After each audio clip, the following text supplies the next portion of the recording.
Hi friends, कैसे हो आप लोग। तो इससे पहले मैंने जो वीडियो बनाया था वो था क्यूमुलेटिव कंपाउंड मोटर के बारे में था। तो आज जो हमारा टॉपिक है वो है डिफरेंशियल कंपाउंड मोटर के बारे में टॉपिक है। तो आज हम इसके सबसे पहले बात करेंगे इसके सर्किट डायग्राम की, उसके बाद बात करेंगे हम इसकी कैरेक्टरिस्टिक की। तो सबसे पहले बात करते हैं हम इसकी सर्किट डायग्राम की। जैसा कि आप लोगों को यहाँ पे दिखाई दे रहा होगा, ये डिफरेंशियल कंपाउंड मोटर है हमारी। तो सबसे पहले बनाया हमने short shunt differential compound motor. ठीक है, शॉर्ट शंट में आपको दिखाई दे रहा होगा कि यहाँ पे जो वाइंडिंग है, क्योंकि हमको मालूम है, क्योंकि इसमें जो फ्लक्स होता है, सबसे पहले आपको ये समझना होगा, क्योंकि आपने इससे पहले एक वीडियो देखी होगी तो आप लोगों को पता होगा कि जो फ्लक्स होता है डिफरेंशियल में, दोनों ही फ्लक्स एक दूसरे के अपोजिट होते हैं। मतलब जो सीरीज वाइंडिंग का फ्लक्स होता है और जो शंट वाइंडिंग का फ्लक्स होता है, वो दोनों ही फ्लक्स एक दूसरे के अपोजिट होते हैं। अब पहले हम ये समझेंगे कि वो अपोजिट होते कैसे हैं और किस प्रकार से वो एक दूसरे को कैंसिल आउट करते हैं। तो हम समझेंगे इस चीज को। पहले हम, आप लोग यहाँ पे दिख रहा होगा, हमने वाइंडिंग के कनेक्शन को रिवर्स कर दिया है। अर्थात जो ए पॉइंट है, अगर हम इन दोनों को मानते हैं ए और बी पॉइंट, तो इस प्रकार से आप देख रहे हो यहाँ पे कि जो वाइंडिंग का कनेक्शन है, सीरीज वाइंडिंग का कनेक्शन है, ये हमने क्या कर दिया, रिवर्स कर दिया है। एक्चुअली इस प्रकार से अगर हम देखें क्यूमुलेटिव में, इस प्रकार से था हमारा कनेक्शन। अगर आपने क्यूमुलेटिव के वाली वीडियो देखी होगी, इस प्रकार से हमारा कनेक्शन था और ये आपकी वोल्टेज थी। यहाँ पे ये हमारा आरएससी था।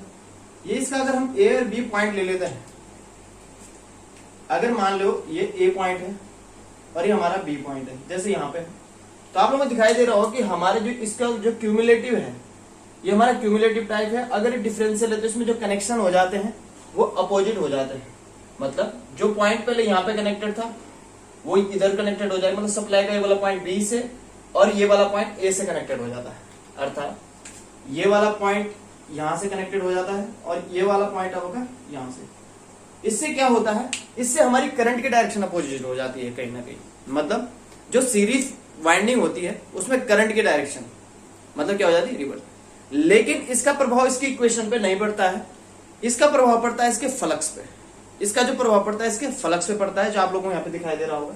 ये मैंने यहाँ पे, ये हेलेक्स रूल होता है। हेलेक्स रूल का मेन जो काम होता है वो होता है किसी भी वाइंडिंग में एन पोल की डायरेक्शन को फाइंड करना, या फिर अगर हमको करंट की डायरेक्शन दे रखी है, जैसे हमको पता है कि यहाँ पे हमको करंट की डायरेक्शन दे रखी है, अब हमको एन पोल की डायरेक्शन अगर हम इसमें फाइंड करते हैं तो हम मैग्नेटिक फील्ड या फ्लक्स की डायरेक्शन क्या कर सकते हैं।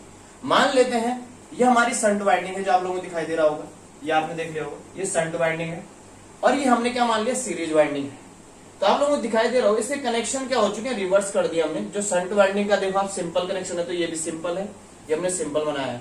और जो सीरीज वाइंडिंग का कनेक्शन है वो हमने रिवर्स कर दिया है, या आपको जस्ट दिख रहा है वैसे हमने क्या कर दिया, रिवर्स कर दिया। अब देखो होगा क्या कि इसमें जो पोलैरिटी है, क्योंकि जो हेलेक्स रूल क्या कहता है कि अगर हम करंट की डायरेक्शन में, मतलब जो अगर करंट की डायरेक्शन आप लोगों को यहाँ पे दिखाई दे रही है इस टाइप है, आगे की तरफ है, तो करंट की डायरेक्शन में अंगुलियों को रखा जाता है। और जो अंगुलियां होंगी जो करंट की डायरेक्शन में रहेंगी, हमारी राइट हैंड की जो अंगुलियां होती है, इसमें हम राइट हैंड का प्रयोग करते हैं। जब राइट हैंड की अंगुलियां हमारी करंट की डायरेक्शन में होती है, जो थंब होता है वो एन पोल को इंडिकेट करता है। अब देखो ये एन पोल को इंडिकेट करेगा तो एन हमारा इधर हो जाएगा और एस इधर हो जाएगा। वैसे अगर हम यहाँ पे देखें तो करंट की ऊपर की ओर डायरेक्शन है और एन पोल हमारा किस तरफ हो जाएगा, इस तरफ हो जाता है। तो हेलेक्स के माध्यम से हम एन पोल की डायरेक्शन ज्ञात करते हैं, जिससे हमको क्या पता चल सकता है, जब हमको एन पोल का पता चल जाता है तो इसके माध्यम से हम फ्लक्स की डायरेक्शन या फिर उसके मैग्नेटिक फील्ड की डायरेक्शन ज्ञात कर सकते हैं। तो आप लोगों को यहाँ पे दिखाई दे रहा होगा, जो हमको एन पोल पता चल चुका है, तो इस माध्यम से हम क्या कर सकते हैं, जो फ्लक्स है, देखो आप यहाँ पे एन से एस की ओर फ्लक्स को ट्रेवल कर रहा है, तो आप देख रहे हो फ्लक्स की डायरेक्शन अगर देखी जाए तो इस वाइंडिंग में अलग है और इस वाइंडिंग में फ्लक्स की डायरेक्शन अलग है। और अगर हम इक्वेशन बनाते हैं इसकी, अगर हम इसकी केवीएल लगाते हैं यहाँ पे, या फिर हम इसको सप्लाई मान लेते हैं, तो जो हमारी इक्वेशन है उसमें कोई चेंज नहीं आएगा, इक्वेशन सेम रहती है। ये हमारा ड्रॉप अगर हम आर ए मान लेते हैं, यहाँ पे, यहाँ हम आर एस एच मान लेते हैं माना, और यहाँ पे हम आर एस सी मान लेते हैं, तो ड्रॉप में कोई चेंज नहीं आएगा। सिंपल जो हमारा ड्रॉप होगा वैसे ही रहेगा। ये होगा आई आर एस एच और ये होगा वी आई आर एस, ठीक है, आर एस सी, इसको आप इस प्रकार से लिख सकते हो, आर एस। तो यहां से हमको पता चलता है कि जो इसकी जो इलेक्ट्रिकल जो उसकी इलेक्ट्रिकल इक्वेशन है उसमें कोई चेंजेस नहीं आती, लेकिन उसकी प्रॉपर्टी जो होती है, जो मैग्नेटिक प्रॉपर्टी होती है, उसमें क्या आ जाते हैं, चेंजेस आ जाते हैं। अगर हम किसी भी वाइंडिंग में करंट की डायरेक्शन को चेंज कर देते हैं। ठीक है, तो यहां से हम समझ चुके हैं कि अगर करंट की डायरेक्शन चेंज करते हैं तो उसके फ्लक्स की डायरेक्शन में क्या हो जाता है, चेंज होता है। ये हमारे फ्लक्स हैं जो ट्रेवल कर रहे हैं एन से एस की ओर, ये फाई एस एच है मान लो, और ये हमारा क्या है, जिसको हमने आर एस सी लिख देते हैं, और ये हमारा क्या है, फाई एस सी है जो इस तरफ ट्रेवल कर रहा है। तो इसका मतलब कि अगर हम किसी वाइंडिंग में करंट की डायरेक्शन को बदलते हैं या फिर उसके कनेक्शन रिवर्स कर देते हैं वाइंडिंग के, जहां पे हमने फील्ड वाइंडिंग के कनेक्शन को रिवर्स कर दिया है, तो कहीं ना कहीं उसके मैग्नेटिक फील्ड की डायरेक्शन भी चेंज हो जाती है। ठीक है, तो इस प्रकार से हमने समझ लिया है कि अगर हम इसके कनेक्शन को अपोजिट कर देते हैं तो क्या हो जाता है, इसमें करंट की डायरेक्शन चेंज हो जाती है। मतलब जो पहले इस पॉइंट से जा रही थी वो अब इस पॉइंट से जाना ट्रेवल करना शुरू कर देगी। इक्वेशन में कोई चेंज नहीं आता, इक्वेशन सेम रहती है। I S C equal to होगी आई के, क्योंकि जो सप्लाई आई है और जो आई एस सी वो सेम है, और जो इक्वेशन होगा आई A plus I S H होती है। तो ये हमारी करंट की इक्वेशन हो जाती है जो हमने क्यूमुलेटिव में पहले पढ़ चुके हैं। और ये हमारे वोल्टेज की इक्वेशन हो जाएगी, यहाँ पे हमने केवीएल अप्लाई किया है। तो जब हम केवीएल अप्लाई करेंगे तो इस प्रकार से V equal to I S C R S C plus I A R A plus E V. ठीक है, इसके बाद हमारा जो आता है वो आता है, ये हमने देख लिया है कि इक्वेशन में कोई चेंजेस नहीं आते हैं, लॉन्ग शॉर्ट शॉर्ट शॉर्ट की इक्वेशन सेम होती है, लेकिन जो चेंज आता है वो सिर्फ आता है हमारे मैग्नेटिक फ्लक्स की डायरेक्शन में, जो हम यहाँ समझ चुके हैं।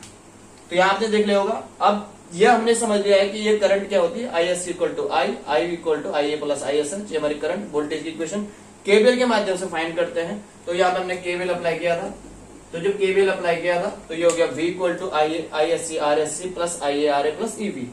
ठीक है, ये हमारी वोल्टेज इक्वेशन यहाँ से हमने फाइंड की है, और इस प्रकार से हम वी एस एच फाइंड कर सकते हैं। ये हमारा वी एस एच, इस साइड का हमारा वोल्टेज हो गया वी एस एच। तो वी एस एच हमने यहाँ पे फाइंड किया, V S H equal to हो जाएगा जो यहाँ की करंट होगी I S H R S H. तो इस प्रकार से वोल्टेज ड्रॉप, और एक किसके इक्वल होगा, मैंने ये पैरेलल की वोल्टेज हमेशा क्या होती है, पैरेलल की वोल्टेज हमेशा सेम होती है। तो मतलब जो इस पॉइंट से यहाँ तक का जो ड्रॉप होगा वो इक्वल होता है इस पॉइंट से इस पॉइंट तक का ड्रॉप, जो हमने यहाँ पे निकाला है V माइनस आई आर। ये माइनस इसलिए हुआ है क्योंकि इसकी जो पोलैरिटी हो प्लस माइनस, और सोर्स से हमेशा ड्रॉप क्या होता है, माइनस होता है। और मोटर के केस में ये हमारा सोर्स हो जाता है, और सोर्स से हमेशा क्या होता है, ड्रॉप माइनस हो जाता है। तो इस प्रकार से हम कह सकते हैं V S H equal to क्या होगा, V minus I R A होता है। इसके बाद जो हमारा लॉन्ग शंट का भी वही है कि जो long shunt differential compound motor होती है, इसमें भी कनेक्शन रिवर्स कर दिए गए हैं, जिसके कारण क्या हो जाता है, इसमें फ्लक्स की डायरेक्शन चेंज हो जाती है। वो एडिटिव ना होकर सब्ट्रैक्टिव, मतलब एक दूसरे को मतलब कैंसिल आउट करती है। और इस प्रकार से आपने देखोगे करंट की इक्वेशन में हमारी क्या है, सेम होती है जैसे हमारी क्यूमुलेटिव में होती है। तो इस प्रकार से हम समझ सकते हैं कि जो डिफरेंशियल और कंपाउंड में होता है वो सिर्फ जो उनका मैग्नेटिक सर्किट होता है उसमें कहीं ना कहीं चेंज आ जाते हैं, मतलब उनका जो एमएमएफ होता है, क्योंकि एमएमएफ डिपेंड करता है, जो एमएमएफ चेंज हो जाता है तो कहीं ना कहीं हमारी करंट में क्या हो जाती है, जब उसके करंट की डायरेक्शन चेंज करेंगे तो कहीं ना कहीं उसके फ्लक्स की डायरेक्शन में क्या आ जाता है, चेंज आ जाता है। धन्यवाद। इससे आगे हमारी जो दूसरी वीडियो होगी वो कैरेक्टरिस्टिक के बारे में होगी। तो ये हमने सिंपली तौर पे समझ लिया है। अगर आपको कुछ डाउट होता है तो आप कमेंट बॉक्स में कमेंट कर सकते हो, और आप लोगों को अगर मेरा वीडियो अच्छा लगता है तो कृपया आप सब्सक्राइब जरूर करें और ज्यादा से ज्यादा शेयर करें, जिससे जिनको मतलब कोचिंग प्रोवाइड नहीं हो पाती है या जिनके फाइनेंशियल मतलब जो इतने ज्यादा वो मतलब ये नहीं कर सकते फाइनेंशियली, आप कोचिंग में इतना पैसा खर्च नहीं कर सकते हो, तो आप लोगों के लिए अच्छी सुविधा है कि मैं आप लोगों को मतलब हर डाउट क्लियर करूंगा जो इलेक्ट्रिकल संबंधी होता है, जो भी क्वेश्चंस वगैरह होते हैं जो आगामी एग्जाम है जैसे एसएससी जेई का है, तो उसमें बेसिक मशीन का बहुत बड़ा रोल है, क्योंकि मशीन से कम 8 से 10 क्वेश्चन आपके होते ही होते हैं। तो मेरी कोशिश रहेगी जब मैं पूरा चैप्टर कराऊंगा तो उसके बाद में आप लोगों के या आप मैं एक क्वेश्चन का या मेन जो क्वेश्चंस पूछे जाते हैं जो एग्जाम में आए हुए हैं उनको हम करेंगे। धन्यवाद।